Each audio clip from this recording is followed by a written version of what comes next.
some people might not appreciate this.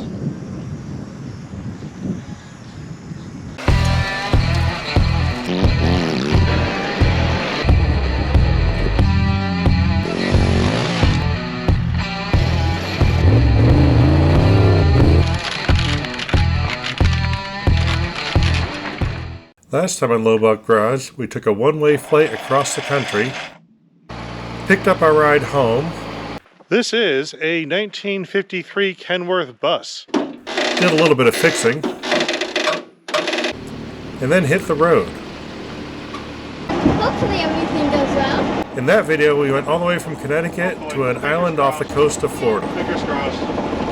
Looks like it's going well so far. Yeah. And now we need to head west. It's finally above freezing and looks like it will stay that way. So I'm going to attempt to fill the water, which is behind here. It hasn't been used in a long time. And a hose that also hasn't been used in a long time. So let's see if we can get this thing working.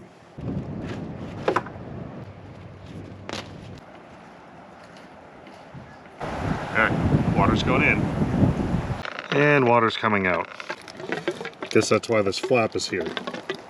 It was finally time to leave our hideaway near Fort Pickens on an island off the Florida coast and start to head west.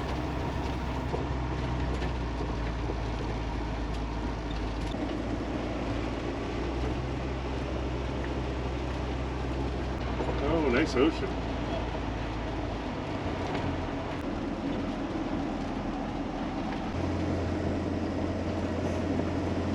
See the mainland over there? The non-island part.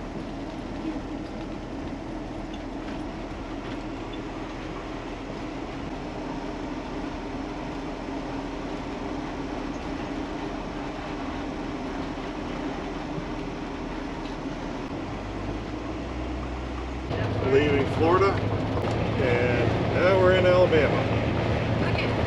Again.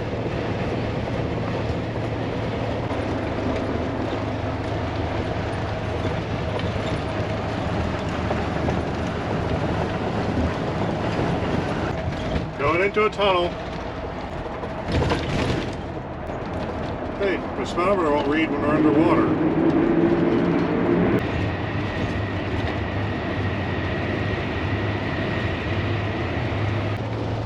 Got Mississippi.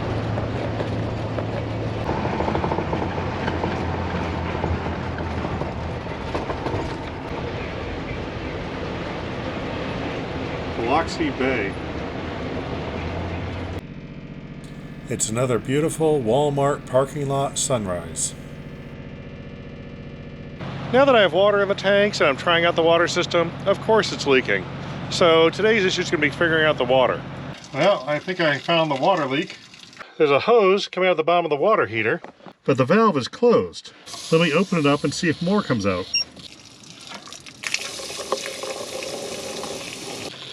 Let's try shutting that off again.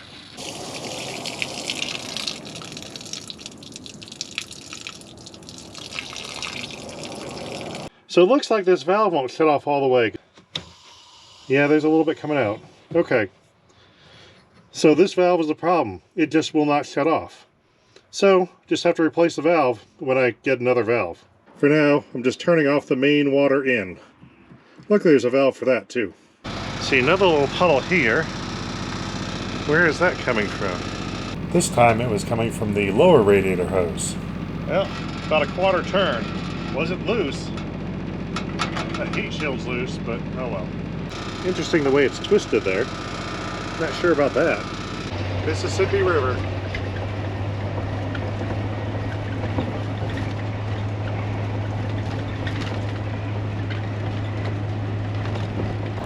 And when you're driving on a 20-mile long bridge over swamp, you know you're in Louisiana. Even though I managed to miss the sign. I don't think I've ever taken this road before. And with the giant star at the rest stop, can you guess what state we're headed into? Yep, we're about to go into Texas. For the first time ever, the transmission dipstick is still in its holder. That's nice. This thing's starting to fix itself apparently. Belt looks good. Those are dry. That's not fresh water. Looks like the coolant leaks have slowed to a stop. The coolant level is actually up about where I left it, which was a little high. Battery staying in place. This is the first morning I haven't had to do anything under here. Fingers crossed. Let's see what happens today.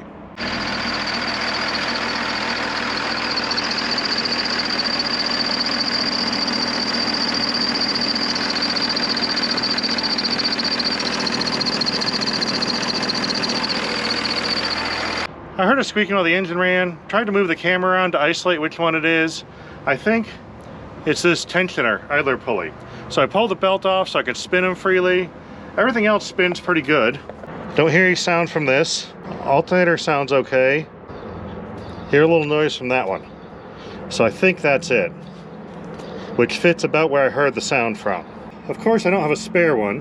I'm gonna see if I can find one, but in the meantime, I do have an oiling can, so I'm seeing if I can add a little oil in there and have that help a little bit.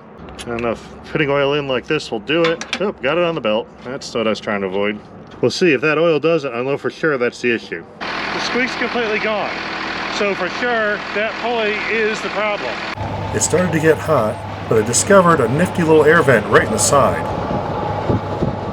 There's a nifty little vent down there. Stuck in traffic. Good time to check out stuff on trailers.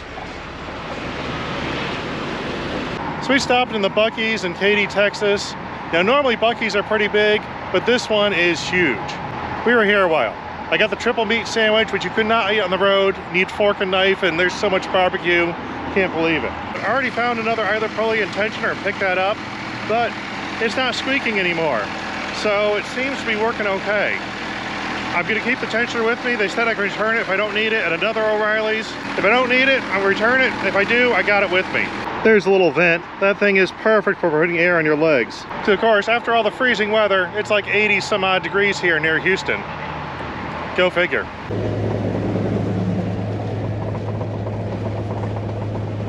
Still haven't got a handle on this water system. I've got the back sink working, which is good enough for most of the time, but the drain goes into a can, an old gas can. Now, this in itself isn't that bad. It just means I have to dump it every once in a while. But it means you have to find somewhere to dump it. You don't want to just dump it on the ground if you're in a nice campground. They have a hookup for drain water. It means I'm sitting here in a nice RV park, appearing to pour gasoline in their septic system. Some people might not appreciate this. We know it's water, but will they? This latch does not work well. It actually worked better when I first started. It's been working worse as I go.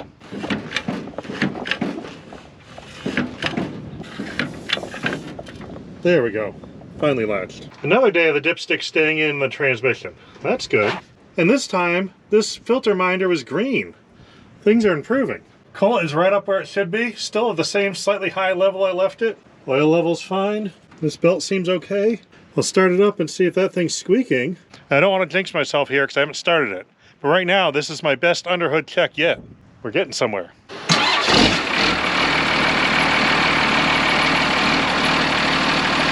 I don't hear the squeak, so I think we're good.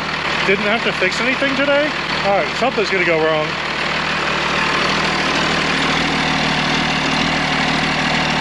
I'll fix this. This might actually need to be fixed. It's right near the exhaust there. I did need to fix something. There, fixed. Now that the temperature got warmer and the hills got longer, the problem I thought was fixed with the cooling system started to be an issue. That's getting good and hot. It's not like we're going fast. It's these long, long, long hills. Got the 80-mile-an-hour speed limit now. Now I'm stuck in the 50 range because otherwise I'm going to overheat. Unless it's uphill, then it's 40, or maybe 30. In the middle of I-10, right in the middle of the road, there's a traffic jam. Everyone's had a dead stop. Something happened down there. I don't know what. They're spraying water off the road. One advantage of being in a vehicle like this is I can just get out and stretch my legs and just wander around the vehicle. And I'm not stuck sitting in a seat the whole time. Oh, yeah, that's bad. I'm pretty sure that transmission temperature gauge doesn't work at all. I've been climbing this hill for a couple miles now. There's no way it's that cool. Should be at least in the yellow, probably. But we're going to ignore that. This is a long hill. I'm running into an interesting dilemma. I could run my fans, and the alternator keeps up with them. If I put on the headlights, I start to lose electricity at the RPM I'm running. If I went faster to spin the alternator faster, it starts to heat up and I have to slow down to keep it from overheating. The voltage is real low right now, just barely over 12. Right now the temperature's doing okay because we're on a nice level road. Good sunset too. But as soon as I go up a hill, this shoots up, which means I have to slow down, which means this drops down, which means I have to shut that off in order to keep the headlights on. So it's kind of a little juggling act here. Made it to New Mexico.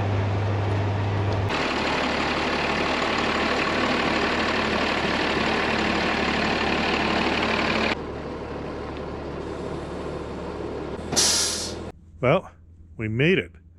It's Friday around 2 something in the morning. It's been 2 weeks that we've been on this adventure. And it has been quite an adventure. This 70-year-old bus did great. No major problems. Just minor stuff here and there, but nothing that's too big of a deal. And it just kept chugging along. I'm going to look at more stuff in the morning. We'll do a once-over on where we're at. But now, I'm going to bed.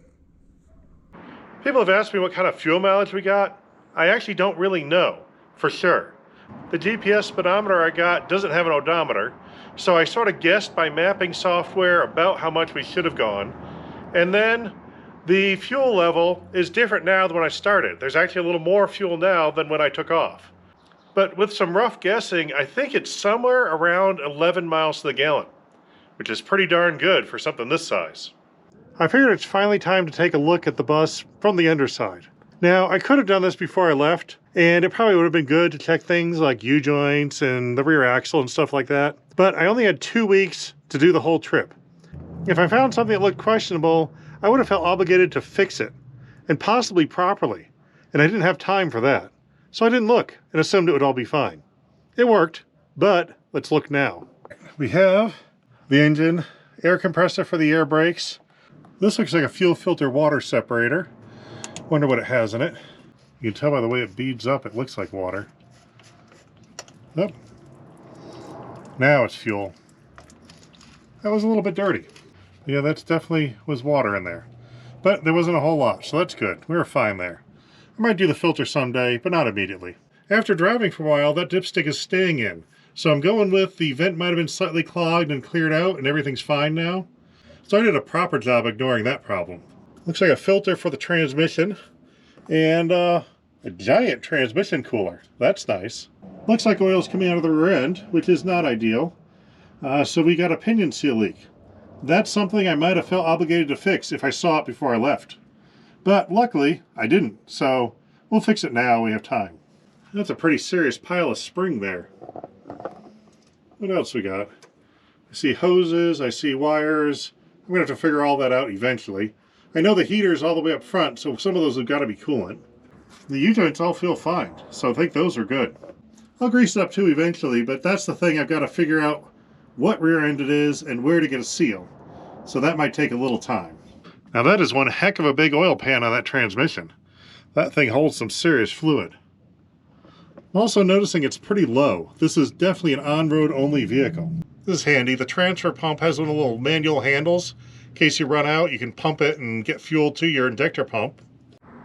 Yeah, there's a spare tire. They've got a pump of some kind, maybe.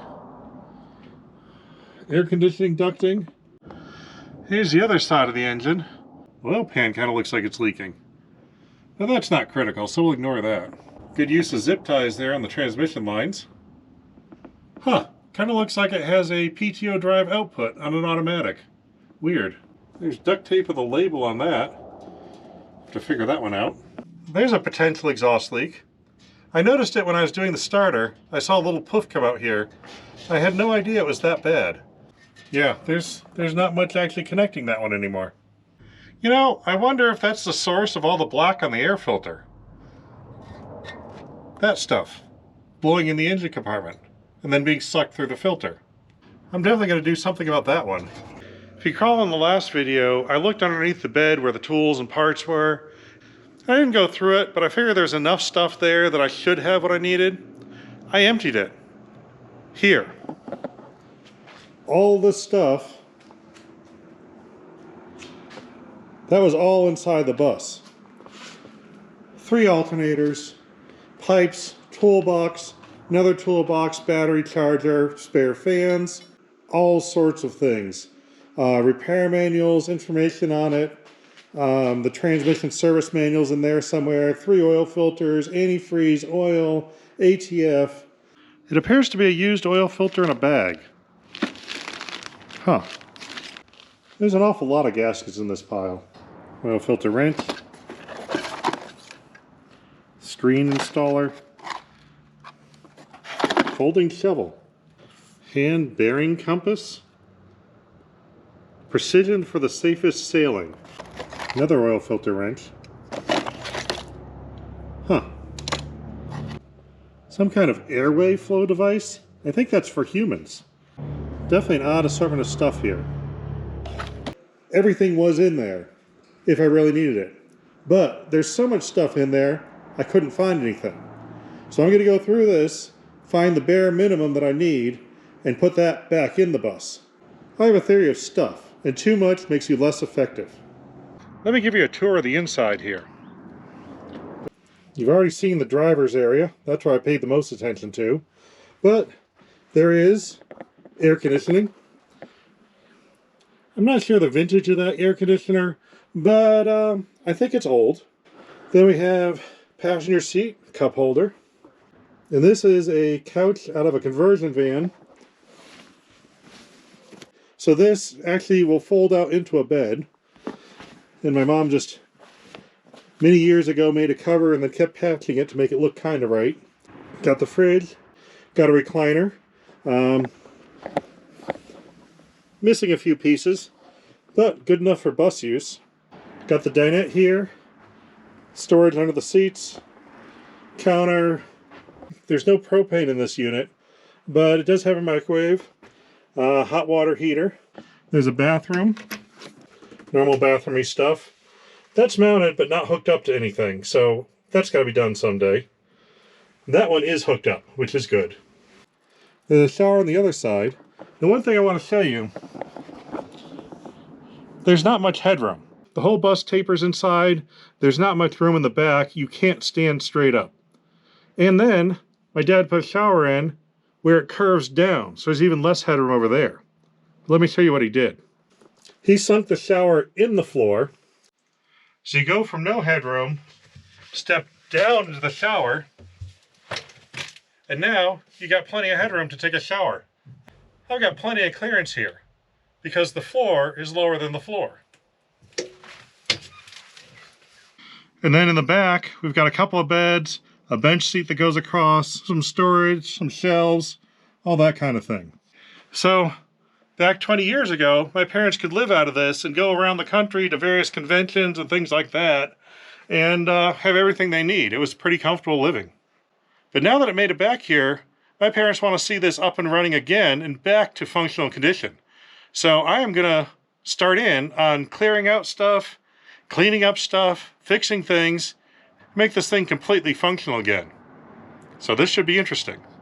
This means I need to come up with a plan, because this isn't mine, so I'm going to actually try to do this kind of right, which is a little weird for me. So I got to think about this.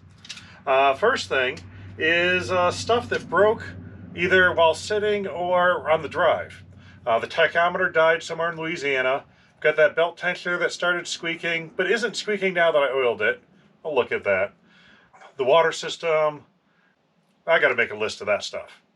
Then it's a matter of things that never quite were right, like the cooling. I think it's better now that I reversed the direction, but it's still not right. So I've got to do something major on that. The electrical system, air conditioning, and I'm sure there's more. I better buckle in. This is going to be a long list. I've got a lot of stuff to do here. A couple of these things I can do right away. Some I need to order stuff for. So let's tackle the stuff I can do right away. We made it back with this tensioner. I did have to oil it again one more time, but it kept going. This is a spare one I bought. I want to compare. It doesn't look quite right. The roller was slightly wider. Other than that, they look pretty much identical. Oh, that indexing pin is a completely different spot. That could be an issue. Yeah, that's completely the wrong spot. This one will not work. Luckily, they said they'll return it if it doesn't fit. Now I just gotta get the old one back on. Now while I had this out, I soaked that in chain lube, so hopefully it has a little more lube and it'll stay there longer than the oil I put on before. We're back to where we were before. This is the inverter setup here. I'm not sure exactly what does what, but I can see that's an inverter. We have breakers here. That looks like a regular switch, and something labeled inverter on off. So first thing I'm going to do is turn that to on. And it's doing things. Looks like this is some kind of self-test mode. And then it shuts off. I press this power button, and it's doing things. It's humming and shutting off. I don't think that's right. That's all it's done so far. So I don't know if because it has a tiny battery on it, it goes to the self-test mode, realizes it has too small of a battery, and then shuts down. Maybe. This is the house battery that powers all the interior stuff, also starts the generator. Now, as I recall, this battery box used to hold 6 6-volt batteries, and so 2 banks of 3. I don't have those. I do have a couple of deep cycle batteries around, so I'm going to try installing that in here. Battery temperature sensor. Wonder where that connects to. This looks like this is that temperature sensor wire, so it must check for, oh yeah, over temperature. Those are a whole bunch of positive connections just floating around in midair. At least they're in midair, not touching something.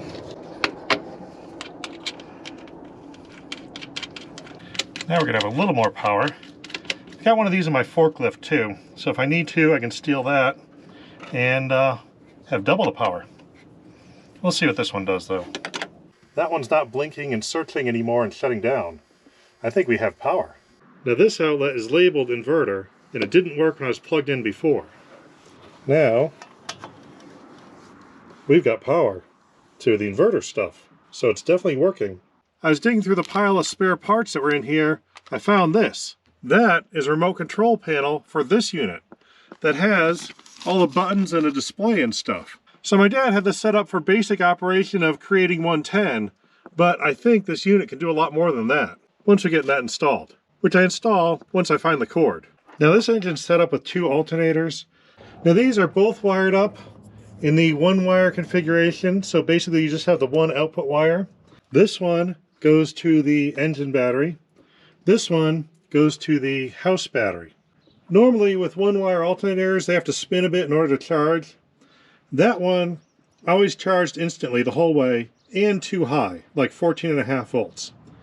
That one always had to rev up to like 1500 RPM or so in order for it to start charging. And then it was running 14 when I started the trip, and then it was lower, and then it was lower, and by the time I came home, I was running at 12 volts or under. So I am suspicious something's wrong with that alternator.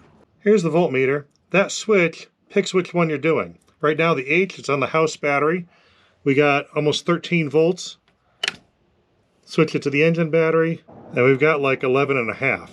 Got the engine running now, still at 11 volts. So we're gonna warm it up a little bit, then rev it up and see if I can get that alternator to kick on again.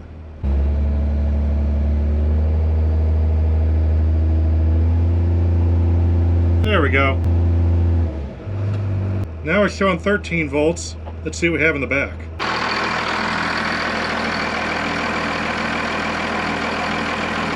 I have over 14 volts on this battery. And this gauge is only reading 13, which means the gauge is wrong. But it doesn't mean that, because I do this, we go to the house battery, now it's showing 14.5, let's check what's back there. So that gauge is reading the house battery correctly, but the engine battery wrong.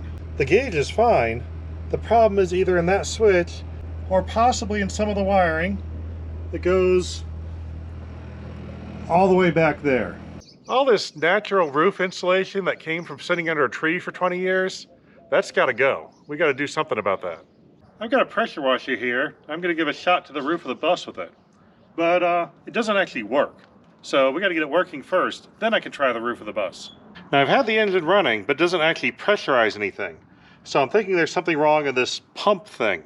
Now, I've never taken one of these apart before, so this should be interesting. Start loosening bolts and see what falls apart. Kind of looks like this bottom piece just comes off. Oh yeah. Oh, I already see stuff coming out. That's not a good sign. Yeah. Probably the massive level of stuff in the intake is the issue. My guess is that these are pistons. I'm seeing they're at different heights. There's probably some kind of swash plate on the engine that as it spins around, these are pumped up and down. Now they would go into here, and it looks like each one would have probably a one-way valve. So basically as each one pushes in, it pushes water to the pressure system, and then as it retracts, it sucks it in one of these holes that are completely clogged. And those would be fed from these holes, which are also completely clogged. They come from the hose, which is probably clogged. So I think just cleaning these out, we might actually get somewhere. The little auger thing from a tire plug kit looks about right. Oh yeah.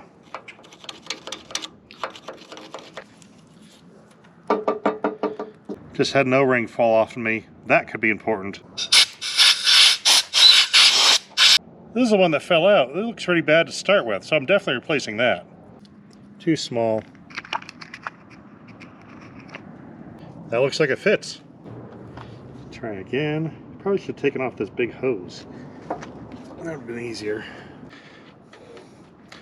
Back in business. Let's see if it works.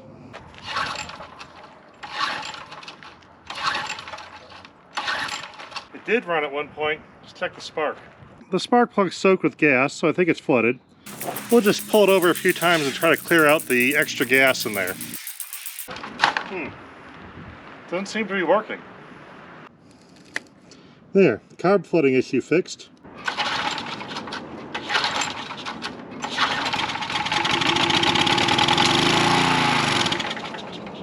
We're getting somewhere. It feels like it is building pressure. So I think it's worth taking the carb apart, cleaning it, getting it to run, because we might have a functional unit here. Yeah, there's a lot of stuff floating around in there. There's water, there's debris, all sorts of things.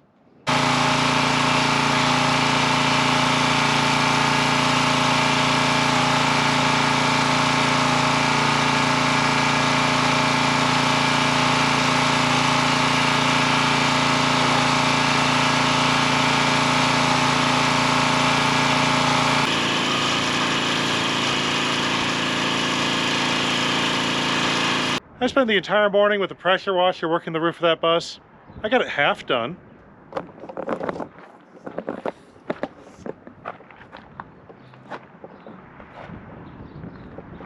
It's better. Now I'm ready to go to tackle the other side. But my hoses don't reach, so I gotta spin the bus around and get a new spot for it.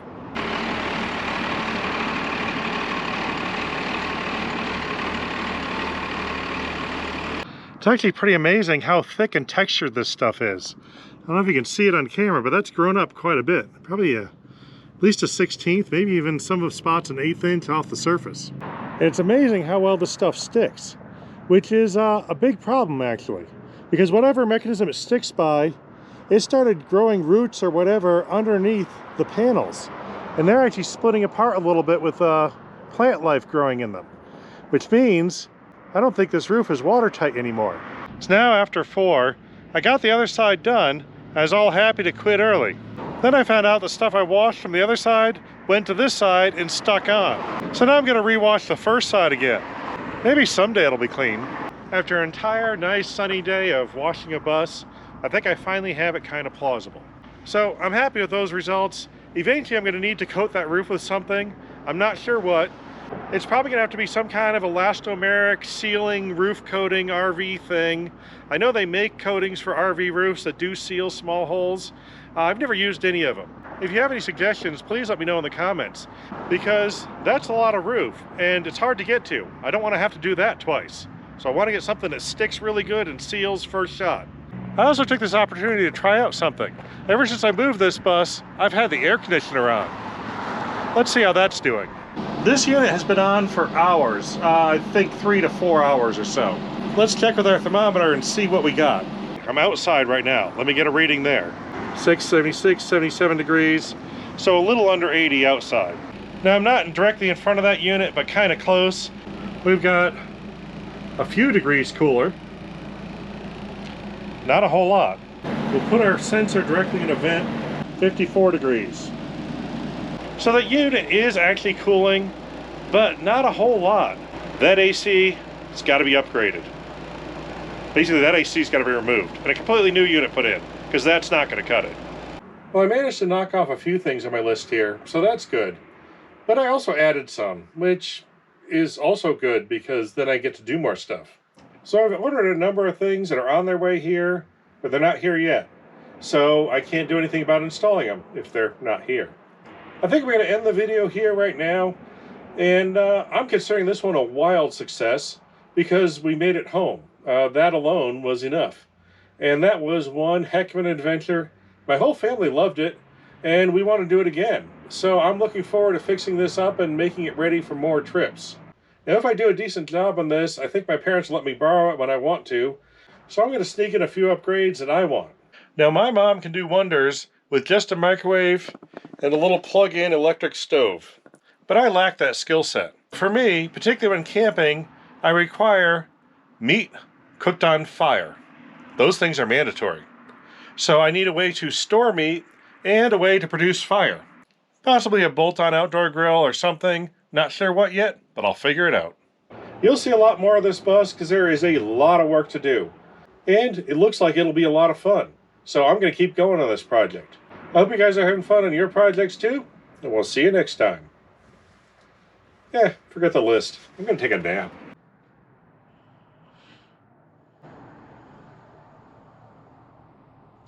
Now these windows were covered up while we were traveling.